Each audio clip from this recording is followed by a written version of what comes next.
as the budget comes back and it says, it's denied. So getting new schools was always a hard task. The one thing that happened this summer was that USDA came out and just said all your Lynn schools are now eligible. So we took advantage of it, and with that we were given over $350,000 to run this program. And those funds basically you spend it on basically it pays for your food costs, any kind of equipment costs you have with it, because these are little snack size like samples of. You get your basics, but then you get your mangoes, you get your papayas, and so you kind of mix it up and you give them a very good variety. It's all packed in insulated cooler bags and it's delivered directly into the classroom. And there's involvement with the teacher as well once it gets there as well, because the next piece that's required is nutrition education. And in your packet too, there's a sample of it. That day, whatever it is, we include little fun facts about the meal. I think I gave you grapefruit and some papaya maybe, jicama as well. So it's a little fun education piece to get kind of, tie the kids into it as they're trying it as well. And it's been a really successful program. Oh, that's right.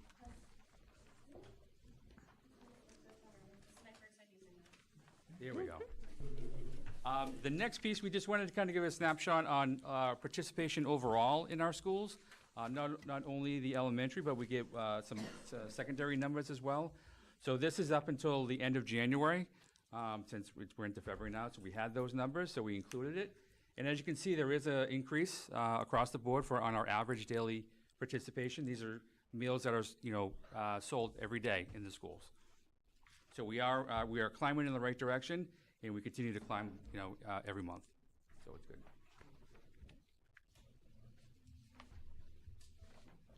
Very touching.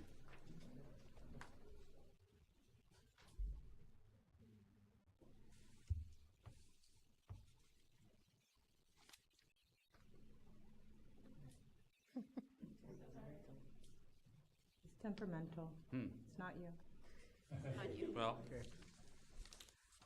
That's why I brought it up here. You can click the laptop. It's not hooked up to the laptop. It's on a flash drive. That's going to go all the way back out. Yeah, it's going to go back. Maybe in the middle? Hit in the middle. It's weird. There's a teacher coming to us. Here comes Mr. Gallo.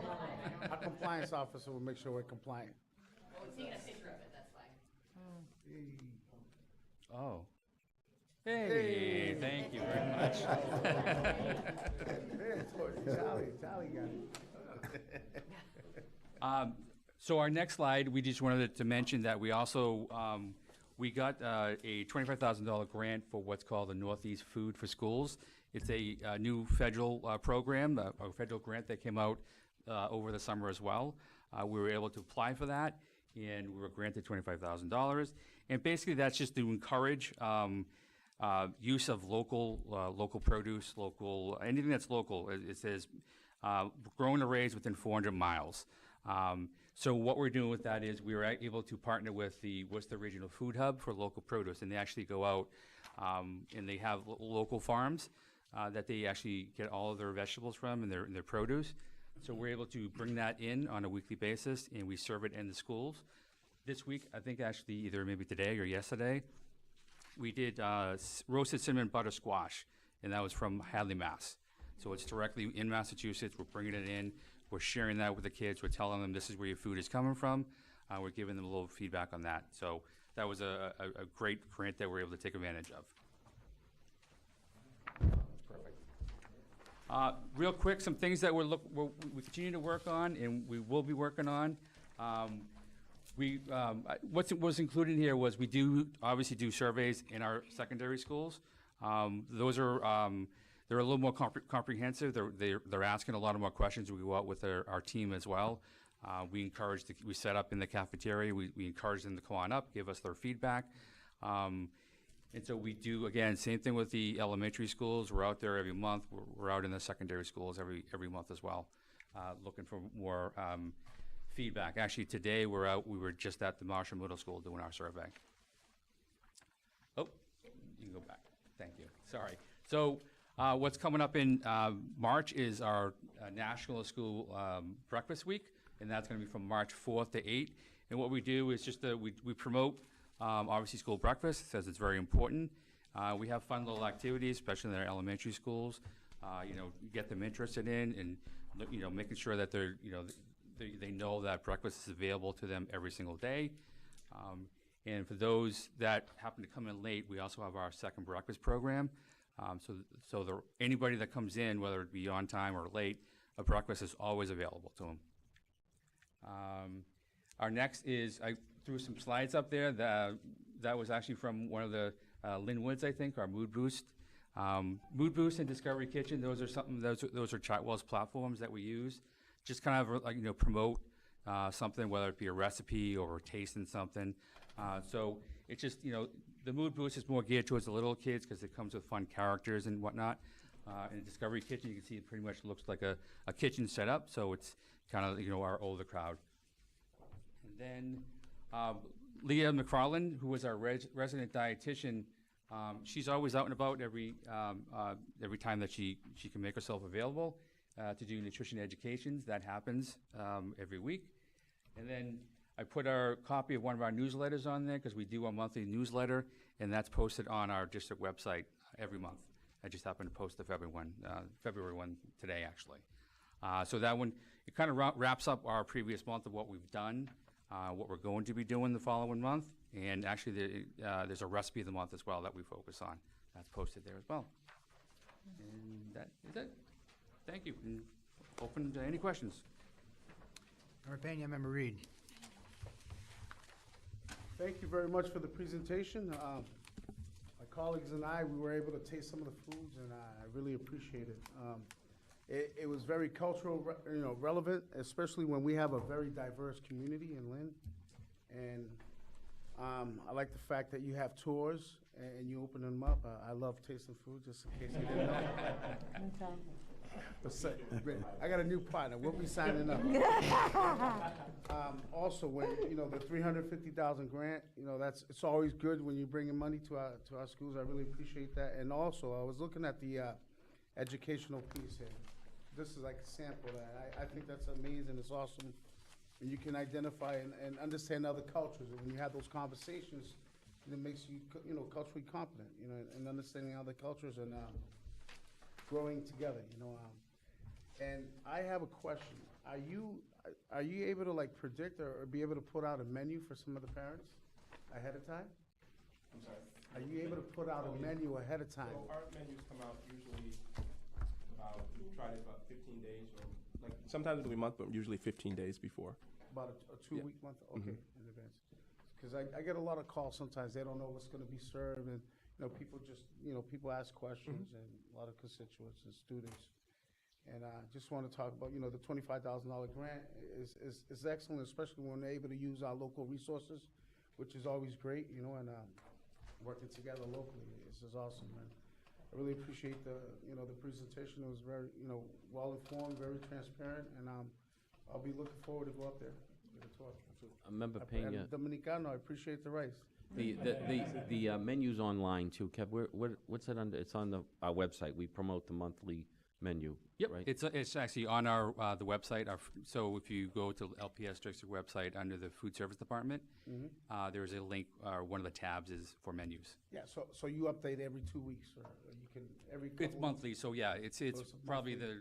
the 2 weeks out of the new month. We try to get it up there and post it.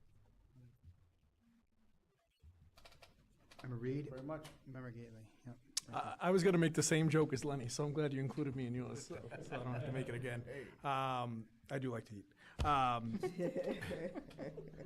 had a quick question, kind of two similarly related questions. The first one is, when I had met with some of the Muslim groups here in Lynn, they had concerns that the halal food kind of wasn't up to standards. I know Member Gately has worked on that issue since, and you've done a great job at fixing that issue, so really appreciate that. I guess when it comes to those situations, if there's specific allergy, specific or religious requirements or other things like that, how does that process go about? Do you look into your menu and see where the modifications could be made, or could you just talk a little bit about that? Sure. There is On that the website I was talking about, there is a food accommodations form. So if we're, not only for religious reasons, for, medical reasons too, that's obviously a big one too with allergies and everything. The whole process is laid out how that should go. And we obviously, we deal with the nurses on an everyday basis as well. So it's basically just communicating that to us. We'll include, the nurses should probably know about that as well. So sometimes they'll come in and they'll start the conversations as well with us. And it's just about putting those accommodations in place. And that's all it is. So it's just a quick conversation. Awesome. And then my second question, we've obviously had some issues in Lynn, or some concerns in Lynn about the quality of the food over time. What would happen, or how would you go about if you get some report of, from a parent or a student about food not being up to standards in terms of, expired or some type of mold or things like that? What we would obviously investigate right away. Obviously, we take that very seriously. So wherever that was coming from, what school, we'd go directly out there. We have quality controls in place. There are production records, temperature logs. So there's all sorts of checks and balances that we will go through and investigate. Thank you. Appreciate it. Member Gailey. Well, I want to thank you for your presentation, and thank you for the trial. They were very good. Unfortunately, I caught a little glitch right away, but that won't happen in our schools. I hope you know about the chicken. So I'm glad that you're surveying. I'm glad that you're in the schools. I'm glad that you're looking and seeing how children are liking the food, because you know what we've been through, and I'm glad you're on board with our school system. There's just a question I have on the fruit. Is that like a snack? Or is it like, can I finish? Sure. Is it like a snack? Can they take home fruit, or how would that work into their day if it's not given at lunch or at breakfast? And unfortunately, it can't be taken home. Right. And it's not really. I think actually. Do you want me to speak to Sure. it? We were actually the first school. Yeah, exactly. Christina and I were the leaders of the school at the time. We called it the Healthy Brain Break. Oh. They typically come in little snack-size portions, little Ziploc bags, little plastic containers. The lunch staff or breakfast staff, they have the thermal bags for each classroom. They put the number of snacks in it. It comes up to the classroom. It ends up being like a working snack, right? So typically it falls anywhere from like 9:30 to 9:30 to 11, like in that window. Yep. And when it arrives, the classrooms typically have a routine. A student who's in, who that's their job, goes and gets the bag. Everybody gets their snack. They sit back at their desk. The learning is still happening while they're having it. To Kevin's point, you can't send it home because we don't have refrigerators in our classroom, and so we do dispose of anything that's left over. But I got to tell you, when it's something they really enjoy, it gets eaten. It's a great program. I'm so thrilled that it's at all the schools now. Yeah. And it's meant to be like a sample, so it's not really considered a snack size. It's just a sample, so it's introducing them to it. Oh, thank you very much. Member Dury. Thank you. And I'm just excited to be partnering with a company with such a strong moral compass as what you described. So that's great news for us. You mentioned in your presentation more comprehensive surveys at the schools. Could you just be a little more specific about what you might be doing in terms of those? Sure. So what I meant by that is it's asking them more involved questions. How many times do you participate? How many times a week do you take a school lunch? What do you like about school lunch? Do you like the cafeteria? Do you like is the staff friendly? All those are just encompassed into it. And it's also a spot in the survey for suggestions. Okay. What would you like to see more of? Okay. It'd be interesting what a first grade would write for. Or cookies. Thank you.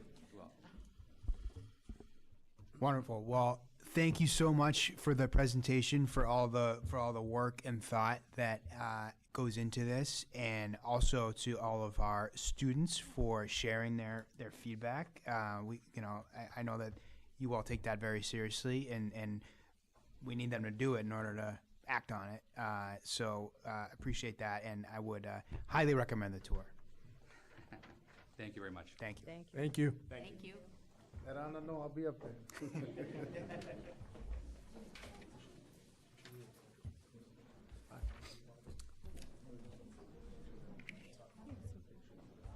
Next item is the 6 through 12 STEAM Academy. Yes, we have Dr. Shannon Gardner here, who will share with the committee the beginning work around developing a 6 to 12 STEAM Academy. So I'll turn it over to Dr. Gardner.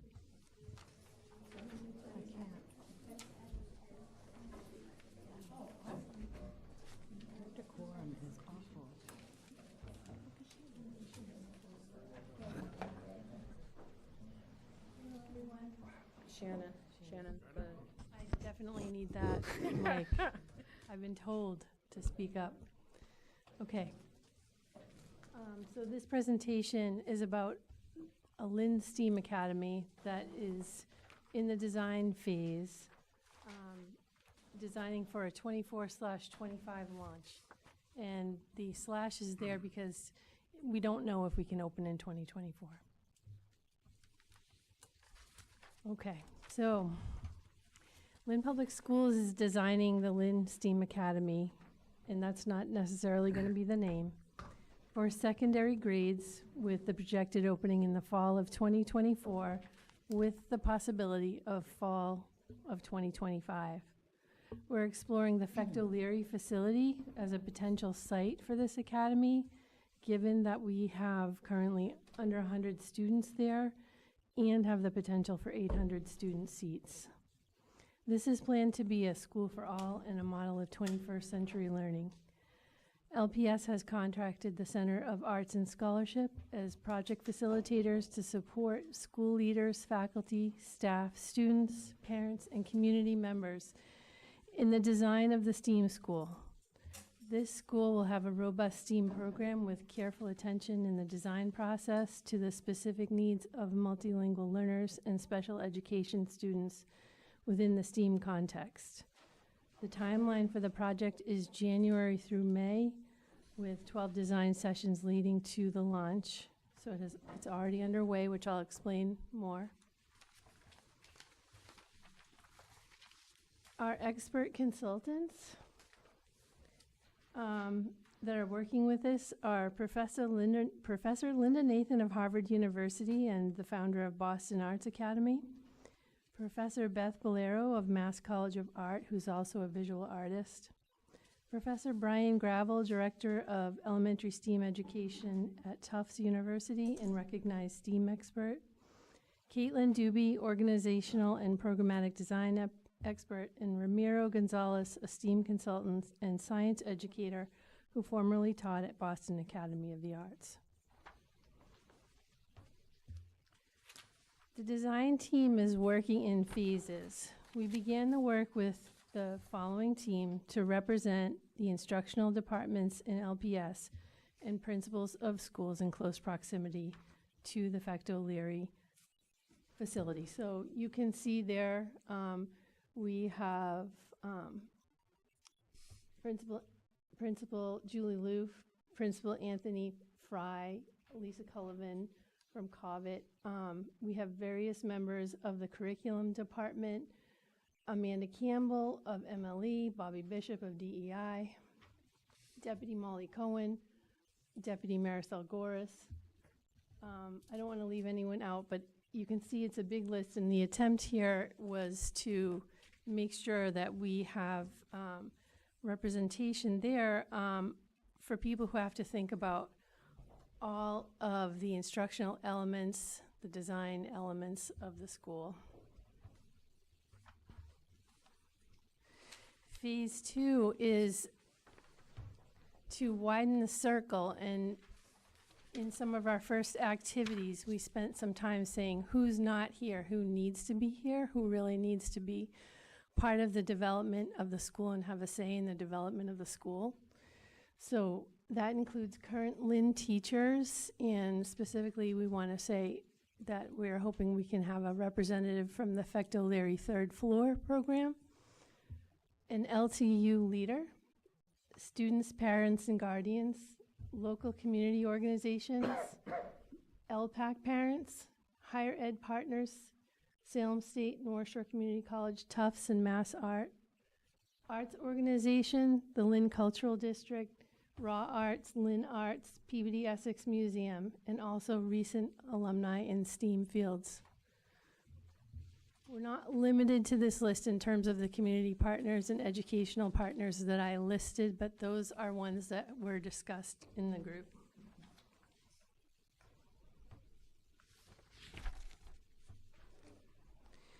So the why for this school is a few reasons.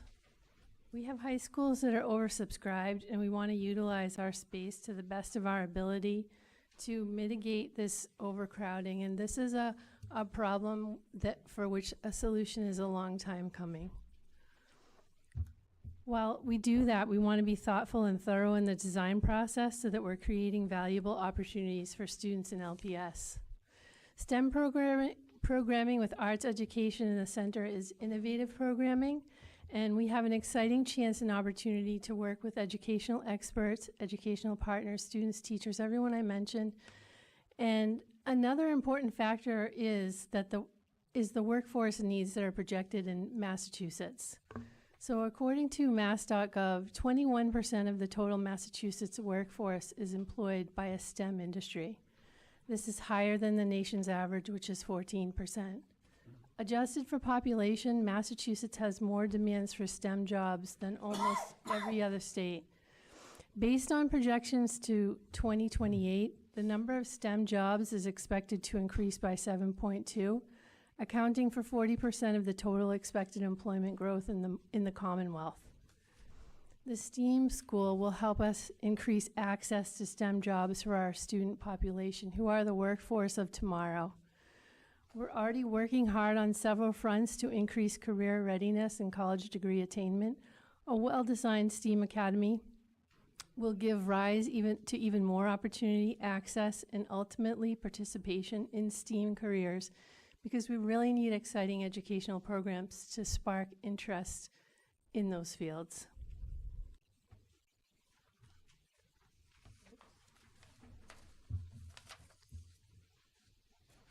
Okay. As part of the design process, we will work together on developing a mission, vision, and theory of change. And here's an example of vision and mission ideas for a STEAM school. Sample vision. Lynn STEAM Academy nurtures a community of designers to use creativity, critical thinking, and experimentation to realize future pathways. Sample mission components, creating safe environments where students can experiment and fail, learning by doing, providing choice, space, and resources, creating conditions for innovation and improvisation, student-based leadership where all voices are heard, and student exhibitions of learning. As I've stated, the design process will happen in phases. Currently, the team is working on vision, mission, and design and learning together by visiting other school sites. When that second phase come in, they will have full participation in that process as well.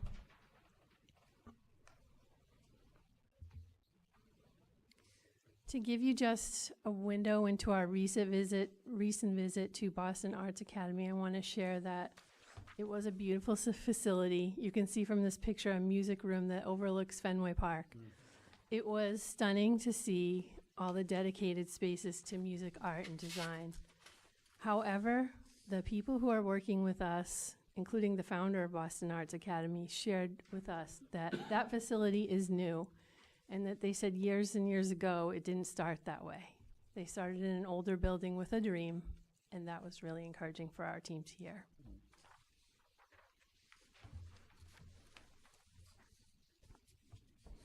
Here some of our team is learning from a humanities teacher who's showing us how Boston Arts Academy is set up in terms of how they logistically approach all the content areas and dovetail with music, art, and design.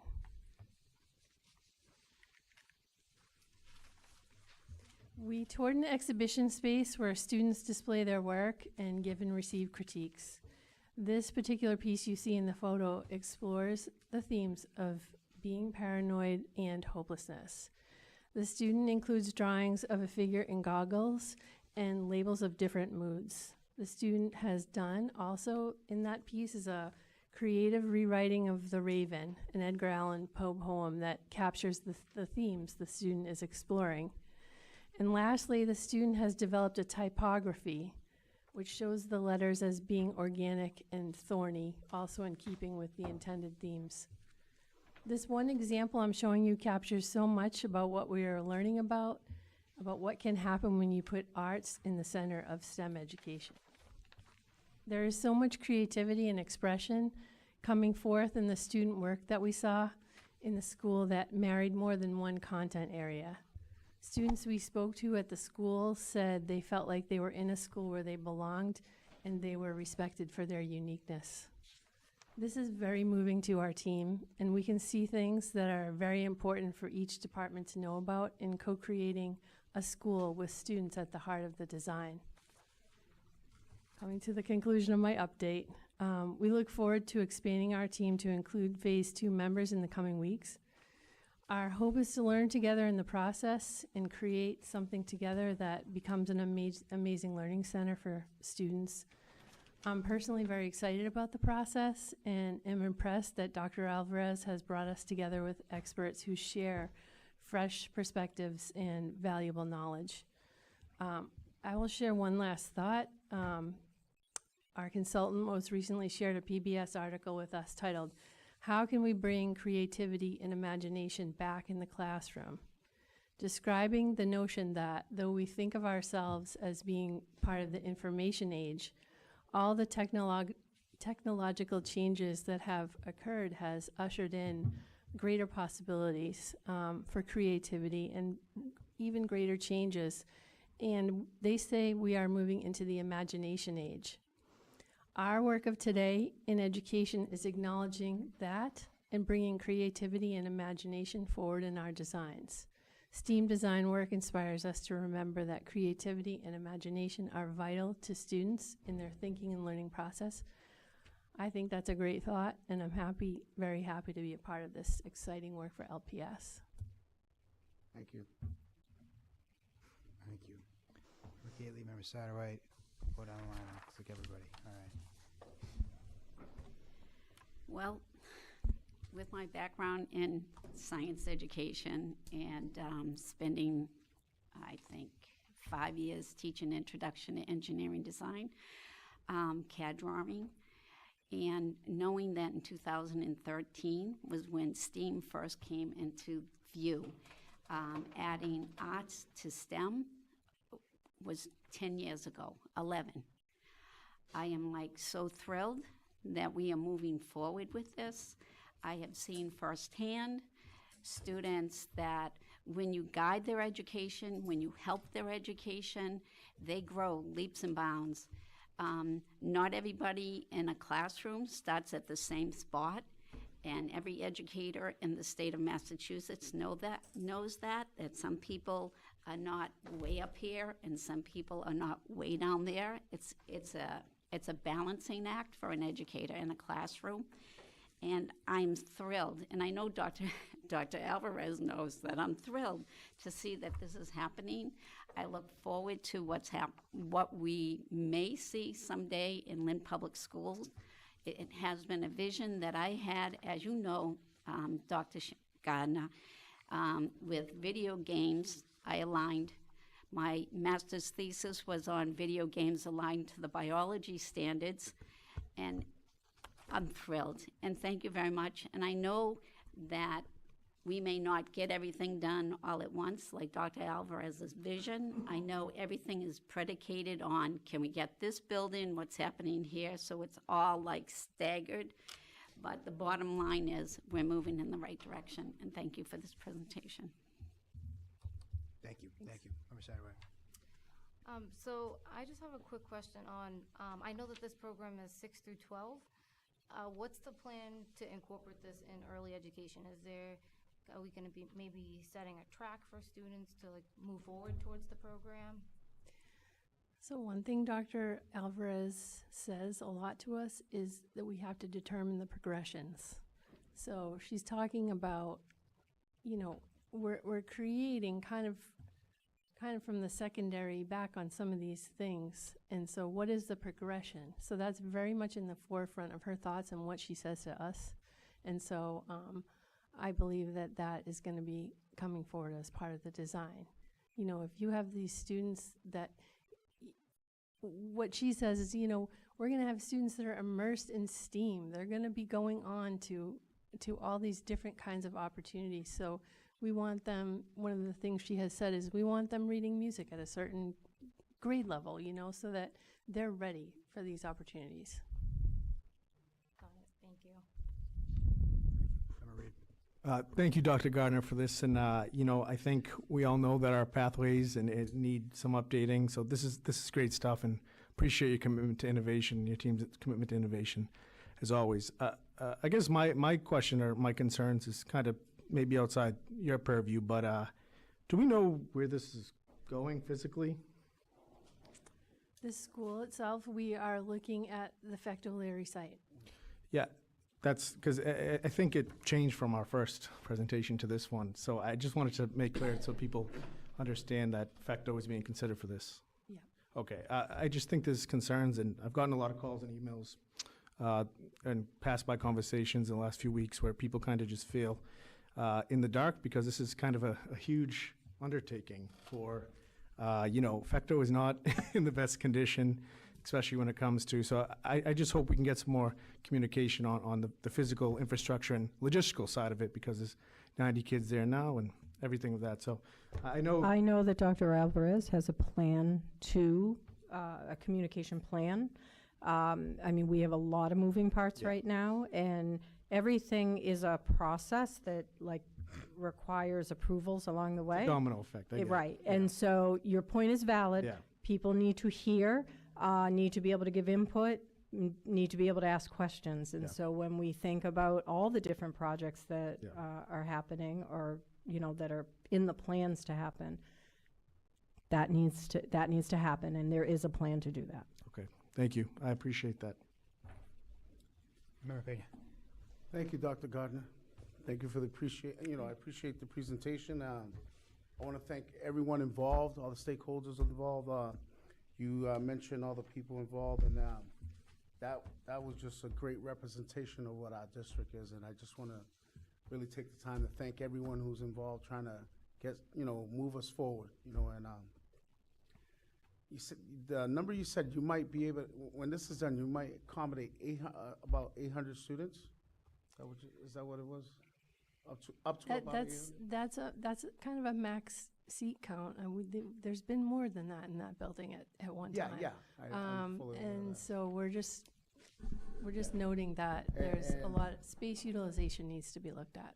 Yeah, and that's amazing. That's like, working with what we have right now and to solve some of the overcrowding and stuff. And I really like that. I like the fact too that you're going to have like surveys with parents and students and caregivers. Is that what you mentioned? Yeah, it's important to have their voice and their input on it. And so many grants available with the STEAM, and Yes. I really love that. I like the idea. It's a great thing, and we're moving in a great direction. And I think we're doing the best of what's available right now. I think we're doing good with what's the space we have, and we're moving forward. Let's making use of what we have. Thank you. I remember doing. Yeah. So thank you, Dr. Gardner. And really, I just kind of want to echo what many of my colleagues say, especially Member Reed. The logistic part, and very excited for a STEAM program. It's needed. We're thinking outside of the box and using our space creatively. So all these things are, checking a lot of the boxes that I think are very important work that needs to get done. So I do appreciate that. But I just, I think it's also very important that the community is kept in the loop. Like Member Reed, I have gotten a lot of questions. There's some rumblings about what might be happening at Fecto. So I think it's just important that we're kept in the loop, and so that we can keep the community up to date too. But aside from that, very excited for all of this.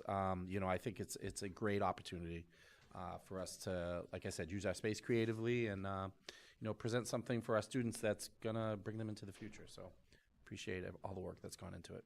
Thank you. Thank you. Yeah, I think this is a really exciting update. I'm thrilled about the vision. I think it's exciting, and our students deserve these kind of opportunities. And I think our teachers deserve the kind of opportunities that to shine. And I think we're fortunate to have the folks involved, and also fortunate to have these opportunities coming up for more folks to get involved. And I think we all recognize that we're gonna all need to work together to figure this out. This is one of those issues where we're gonna need the community's collective will and imagination and patience, and at times sort of brainstorming and problem solving as hurdles come up, because we're embarking on a very ambitious journey, and like I said, our students deserve it, but that doesn't mean it's going to be easy. And you know, we're an ambitious city, so I think we can do it. But we're gonna all have to work together to get there, and we're excited to be on that journey with you all. Thank you, Dr. Gardner. Yeah. Actually, I'm going to ask a question on behalf of Julian here. You sure you don't want to ask it yourself? Okay, I'll ask it. All right. So Julian's wondering if we take the Fecto building, where would the students go? Would they stay? Would they be going somewhere else? That's the first part of her question. I'll take that. She's got tough ones. Thank you. So again, we're in the phase one, very beginning development. I think we all know that our high schools are way overcrowded. We have heard for a number of years now. I know last year as superintendent here, heard a lot of rumblings about high class sizes and over 2,000 students in schools. Something has to happen, right? We all know that the Fecto Leary building is a very old building. It was the original classical, right? And so there are pieces of that building that need to be worked on, but that costs a lot of money.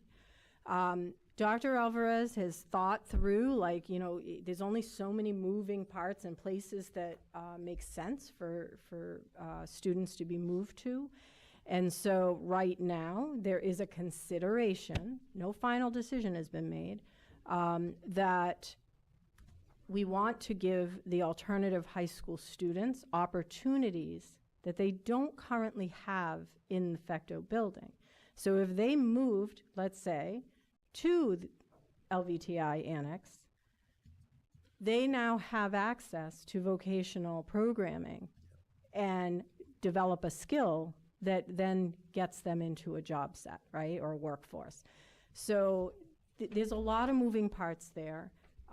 Space has to be considered. Utilization of buildings. I will tell you, and the mayor knows this from and so does Member Gately, the MSBA project for Pickering. MSBA, it's a fairly new thing that they are requiring districts and cities to do, utilization studies of their buildings. Because for years, we've been building brand new buildings across this state that are beautiful and expansive and have all these wonderful spaces, but at many points in the day, they're empty. So MSBA is now saying, you need to do a utilization study around how often is our spaces being utilized. And their percentage that they're looking for is 90% or higher. So I would say at classical and English, they're probably at 100%, because there is no space left.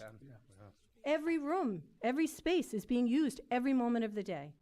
And so it is time, we're going to have to look at LVTI. What's the utilization of that building? Are there opportunities to shift things? And change is hard. Absolutely. But again, we're at a development stage. No final decisions have been made. A lot of thought is being put into this. And the key there is the communication, right? And I know people are frustrated because they want to know, but we don't want to give information and then say, oh, wait a minute, no, it's not going to happen that way. You know what I mean? You want to make sure that we know what we're communicating before we communicate it. Communication to you all, different story. Okay? That will be adjusted. Good. All right. Julian says thank you. Just to kind of go off of something that Deb said, have we potentially like explored with high success that we've had with the Discovery program, expanding the LBTI middle school program to 6th and 7th graders too? I don't know, we have not talked about that. I would say space-wise, that would be difficult. If we're trying to expand high school space, to alleviate the crowdedness in high schools, that would take seats. The other piece to LVTI is middle school age is not covered under Chapter 74 funding. So even the Discovery students can't be considered. We were hoping that we could do an 8 to 12 vocational school. It's not allowable. 8th grade, there's a certain age that the state requires. So doesn't mean that we're removing Discovery, but we had to shift in our thinking because of that. So unfortunately, as lovely as that would be and what a great opportunity, I think Dr. Alvarez, with the innovative thinking that she's trying to bring into our district, there's lots of discussions that she has about opportunities to bring into the middle schools. I know with Pickering, when we were talking about some of the design factors for, like, say, the Library Media Center, she had some great ideas around opportunities for kids while they're in that space, that it's not just a place to go and be on a computer or read a book, it's also a place where you can hands-on do things. She's looking to upgrade our science labs. Like, there's a lot of things that she's trying to bring in to enhance our children's experiences at the elementary as well. Thank you. And thank you, Dr. Gardner, for the presentation. Thank you, Dr. Thank you, Gardner. Sharon. Thank you. Next item on the agenda is a vote to submit a statement of interest to the MSBA for an accelerated repair project at Sisson Elementary School for windows and doors. We're joined by Special Services Director Mike Donovan, who is available to answer any questions. As the committee knows, we've had some great success with accelerated repair, and this is the next project that we are hoping to be able to accomplish in their accelerated repair program. There is a detailed motion that we need to make verbatim. So if we want to start there, we can get that seconded and then do any questions if you want to do that. Okay. Hello, Mr. Donovan. Good evening, Are everybody. we ready? Okay, resolved. Having convened in an open meeting on February 8th, 2024, prior to the statement of interest closing date, the Lynn School Committee, in accordance with its charter, bylaws, and ordinances, has voted to authorize the superintendent to submit to the Massachusetts School Building Authority the statement of interest form dated March 1st, 2024 for the Sisson Elementary School, 58 Canomo Avenue, Lynn, Mass. 01904, which describes and explains the following deficiencies and the priority categories for which an application may be submitted to the Massachusetts School Building Authority in the future. Replacement of windows and doors to allow for increased building security, reduce heat loss, increase energy conservation, and overall reduced energy consumption as priority statement of interest for the MSBA Accelerated Repair Program for 2024. And hereby further specifically acknowledges that by submitting the statement of interest form, the Massachusetts School Building Authority in no way guarantees the acceptance or the approval of an application, the awarding of a grant, or any other funding commitment from the Massachusetts School Building Authority, or commits City of Lynn or the Lynn School District to filing an application for funding with the Massachusetts School Building Authority. Longest sentence ever. What? Longest sentence ever. It's done. We got a second? Second? All right. Any discussion, questions? Okay. Can I ask them? Yep. Okay, briefly, could you go over what this project will include for our assistant population, the teachers, and, like what's going to happen here and why it is necessary? Yes, ma'am. So this project is proposing to replace the windows and the doors at the Sisson School. This would be similar to the project that we've recently been approved for at the Druitt School, that we just completed at the Lynn Tech School, and was completed 6 or 7 years ago at the Breed School. The Sisson School was built in the 1950s, so it is one of our newer buildings. It's a building that, in reality, we need to keep for 50-plus more years before it catches up to where our older buildings already are. The bones of the school are in good shape. The roof was put on, I think, in 2006. We've made some improvements, lighting, flooring, ceilings, along the way over the last few years. The building is in the progress of being upgraded to be fully handicapped accessible. And what's left with this building is the building envelope. The windows are late 80s, early 90s. They're not very tight. And what I skipped is what we're doing this year, actually, is we're putting a new heating system in there for $4-point-something million that through the school department, they filed for a grant, and we're able to get this grant for a new heating system and air conditioning. So the windows make the most sense because we're going to have a lot of leakage otherwise, because the windows have been repaired. There's new, 4 or 5 years ago, we put glazing in them and we replaced the hardware, but they're not functional as they should be. So this will allow for better security at the school with new doors, but will, more importantly, increase the insulation on the building envelope and allow us to heat and cool the school more efficiently and effectively. So it's a win-win, because at this point, with the new heating system, with the newer roof and new windows and doors, this building will be in good shape for another 50 years. I mean, it's going to be right next to a brand-new middle school, and it will be getting the respect it deserves. I mean, it just needs some help right now. It's in line with the same thing we did for the Hood School, if you recall.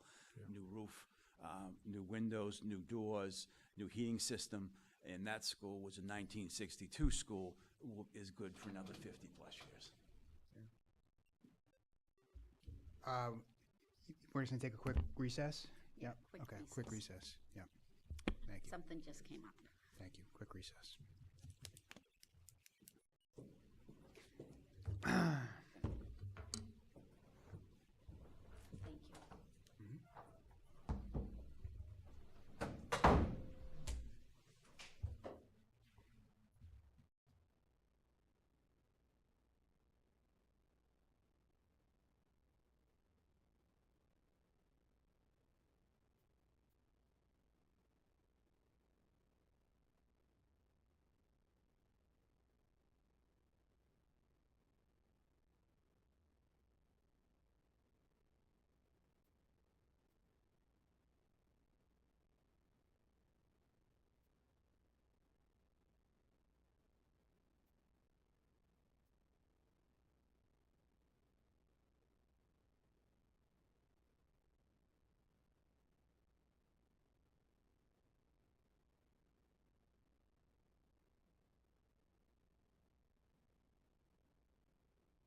Ayes have it.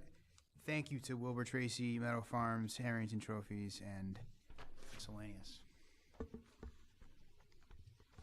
Would the committee like to amend the agenda to move executive session to the end? I make a motion to amend the agenda and move it to the end. Second. All in favor? Aye. Opposed? Ayes have it. So, communications. Okay, I'm going to invite Dr. Colella to come to the table. We received a letter from the Department of Education informing us that the Lynn Public Schools earned 28 out of 34 possible points on a rubric, or 82%, moving us to meets requirements for this year for the group. It's for last year for special education determination. Thank you.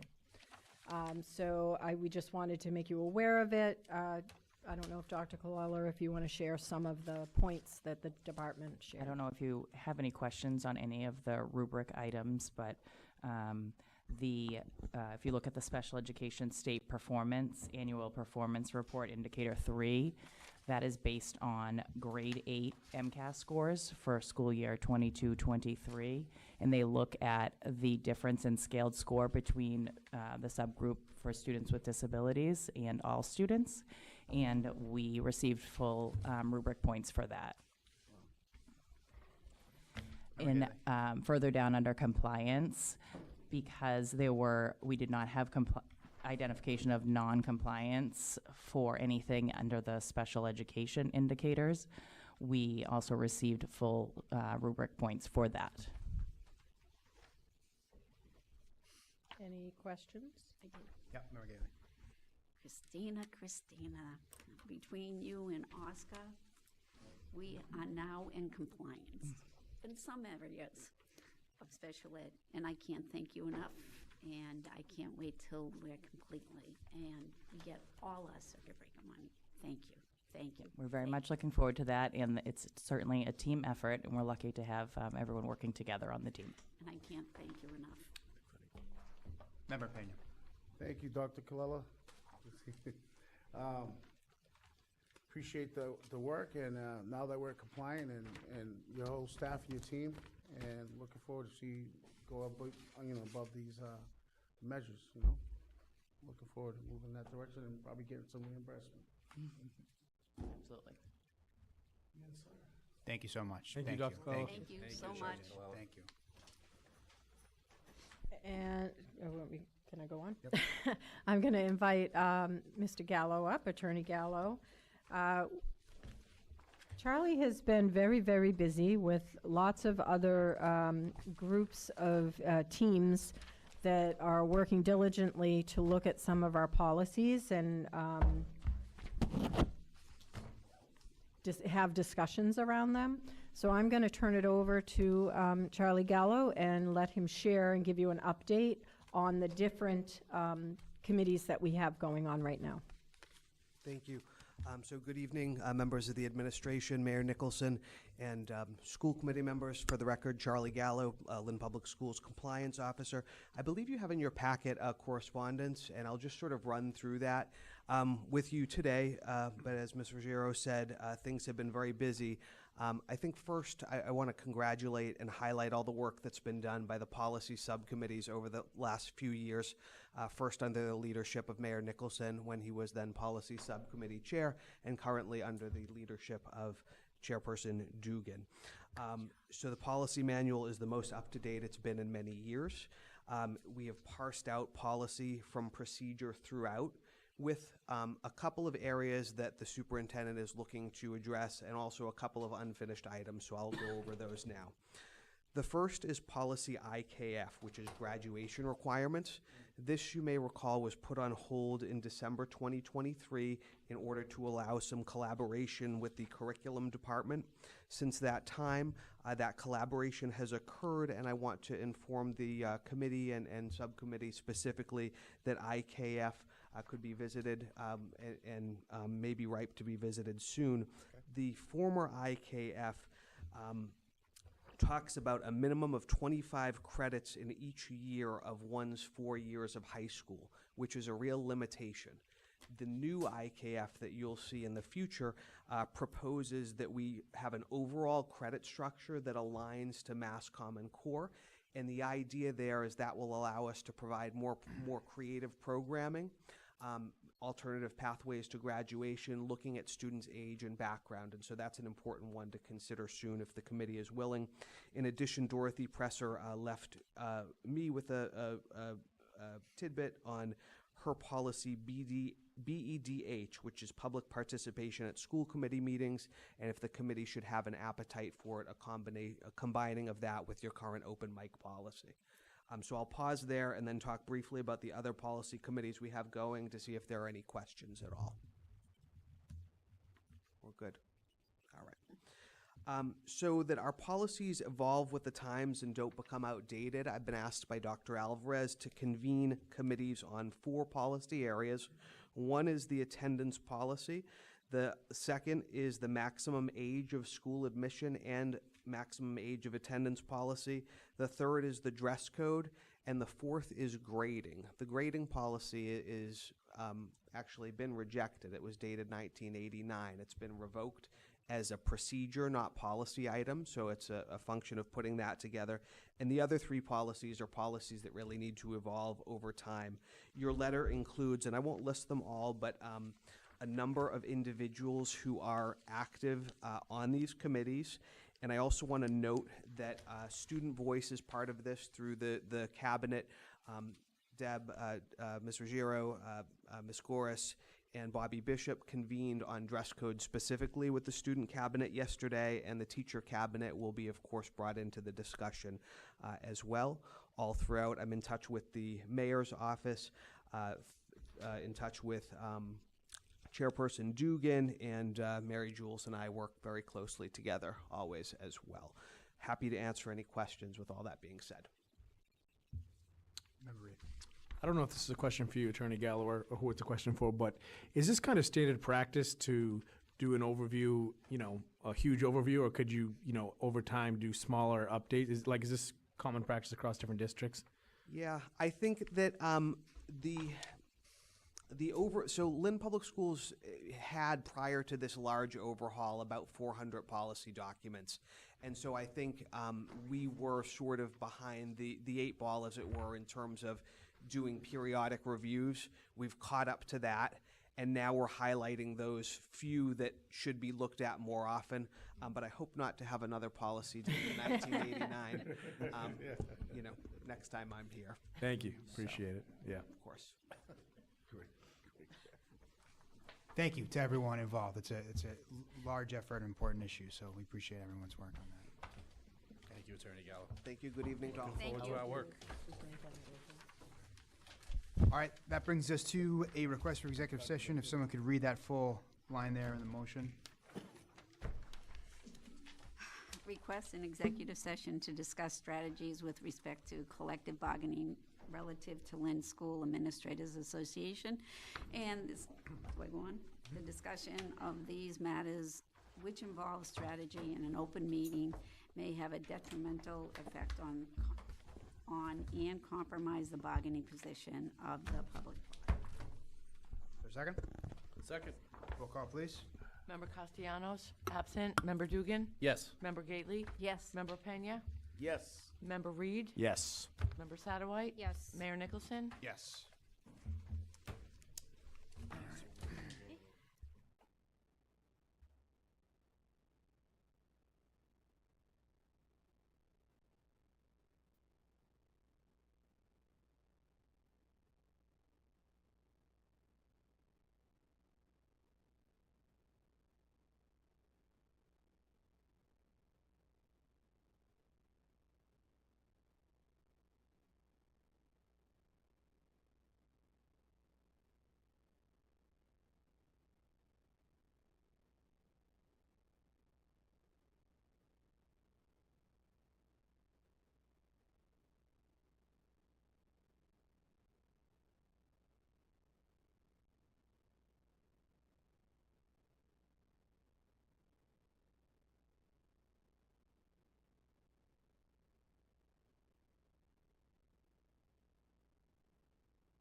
return to regular session. Second. Roll call, please. Member Castellanos, absent. Member Dugan? Yes. Member Gately? Yes. Member Pena? Yes. Member Reed? Yes. Member Satterwhite? Yes. Mayor Nicholson? Yes. There were two MOAs that we are going to vote in a full committee that Attorney Greenspan will encapsulate. Thank you, Mayor. The first memorandum of agreement is between the school committee and the Lynn School Administrators Association, and it is to voluntarily recognize 4 existing positions. These are not new positions, they're existing positions in the schools, but we're recognizing that they will be a part of the LSAA. The positions are Language Assessment Manager, Human Resources Systems Coordinator, Human Resources Manager, and Human Resources Generalist, all existing positions in the Lynn Public Schools. Thank you. What's the will of the committee? Make a motion to ratify the votes taken in executive session. Second. Roll call, please. Member Castellanos, absent. Member Dugan? Yes. Member Gately? Yes. Member Pena? Yes. Member Reed? Yes. Member Satterwhite? Yes. Mayor Nicholson? Yes. Make a motion to adjourn. One more. One more. Oh, sorry. Yeah. The second memorandum of agreement is between the Lynn School Administrators Association and the Lynn School Committee regarding the data assessment and accountability team positions. This MOA recognizes a new position of data analyst, which is going to be a revenue neutral position because there will be a open position of a assistant database manager.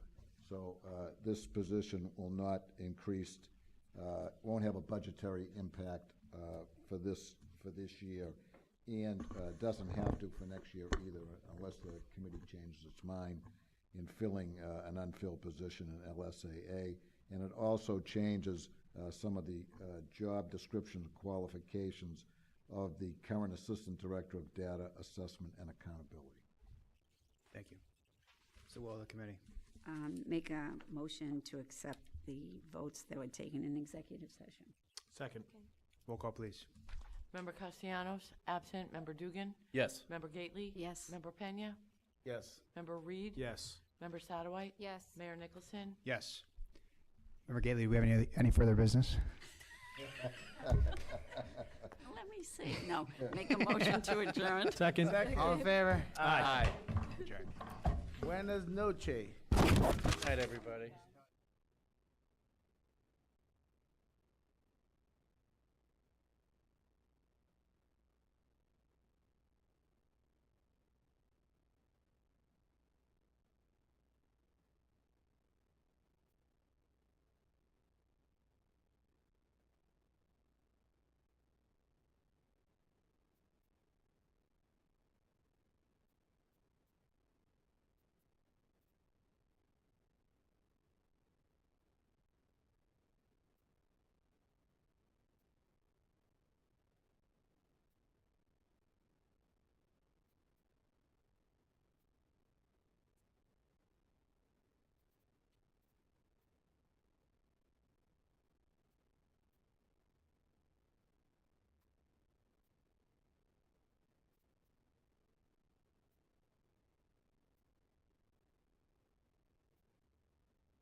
my side.